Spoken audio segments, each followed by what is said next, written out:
I'm in the neighborhood Washington Heights in Uptown Manhattan, and the subject of this story is the Morris-Jumel mansion, the oldest house on the island. Before entering the mansion's territory, there is this block called Sylvan Terrace.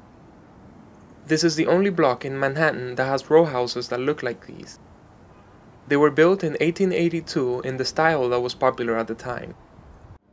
This road I am walking used to be the main carriage road that led to the Morris-Jumel mansion.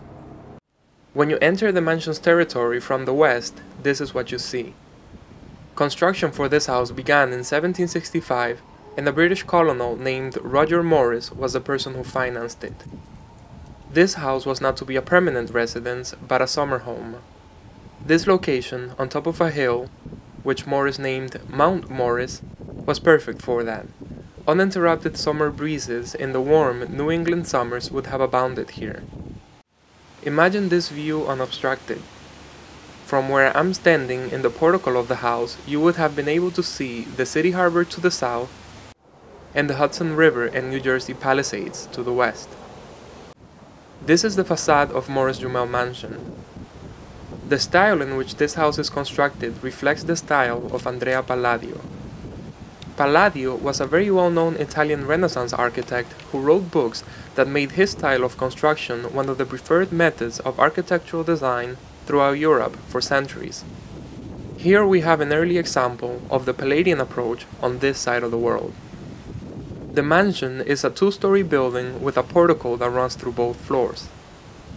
The portico is supported by 4 Tuscan columns.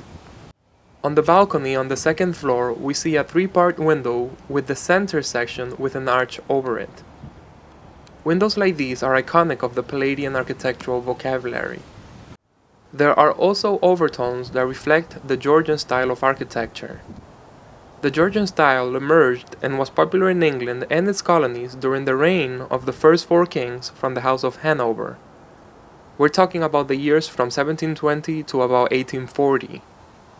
This style, just like the Palladian, is also formed by norms established in the classical times of Greece and Rome. If we take away the portico and replace the Palladian window with one of the others, we have a typical Georgian facade. But Morris and his wife Mary did not spend all of the summers they would have liked to in this house. They were loyal to the British monarch, and because of this, when the American colonies started their War of Independence, the Morris family left for England. Consequently, the house thus became property of the new government. Shortly after the Morrises left in 1776, during the American War of Revolution, General George Washington opted for this mansion to serve as his headquarters for a battle that was fought in nearby Harlem Heights. More than a decade later, in 1790, he again returned as first President of the United States and dined with members of his office. Included in this dinner were John Adams, Thomas Jefferson, and John Quincy Adams, all future presidents of the United States. In 1810, a Frenchman and wine merchant named Sylvan Jumel and his American wife Eliza purchased the house. Mr. Jumel died in 1832, but Eliza lived in this house until her death in 1865.